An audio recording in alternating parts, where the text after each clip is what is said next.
What is up, everybody? It is Alex, the Boogeyman here, Title Boxing Club Rochester, focus point of the week. We're going to talk this week about staying protected while we punch. Of course, we always want to be protected, but what about when you punch? You're vulnerable when you punch. We're going to try to limit that, stay protected. So if I throw a punch, like let's say I throw a cross, right? Every time I throw that cross, my shoulder is going to come up and cover the side of my cheek. My hand was just doing it, but I had to throw my hand at the other person. I'm using my shoulder to block that, to stay covered.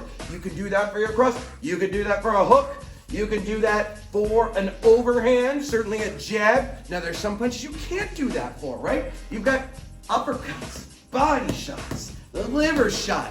Punches where you have to let your hands get lower, even for a second. That's okay. We can mitigate that risk as much as possible by leaving ourselves uncovered for as little as possible and then covered back up more on that later. Because first I want to talk about the other side, right? So if I throw a cross, I don't want to throw a cross and then my hand's down here. No way. No way. I see this all the time where someone throws a hook and then this hand's right there. No, you actually want the opposite. You want to cover your non-punching side. Anytime I throw a punch, and it could be anything, uppercuts, body shots, I immediately want to make sure that I'm covered on that opposite side.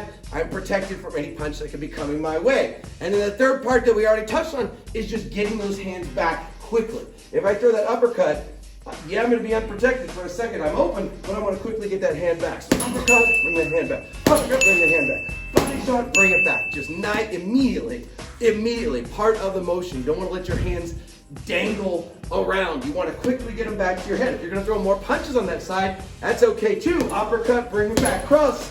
You just want to make sure you're always coming back to cover that head. You realize by throwing that punch, you've left yourself vulnerable for a second. You want to just minimize that time window because that is how you do it if you don't want to get hit.